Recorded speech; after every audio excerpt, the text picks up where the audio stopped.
This is Willa. Willa's having a very good day because her daddy loved her. Her daddy loved her so much that he did this. He moved the bird feeder in where she can see it. This has been going on for hours. This is what she sees right outside her door. She talks to them. It's kind of cute. She has her own little language. That's the sound that she makes.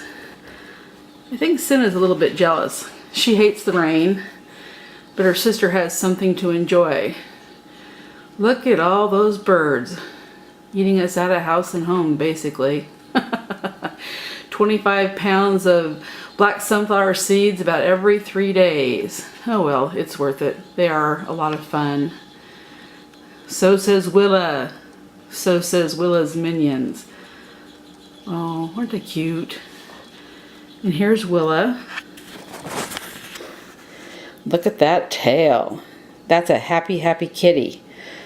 Oh, she says, I love my birds. I love my birds. There's Cinna.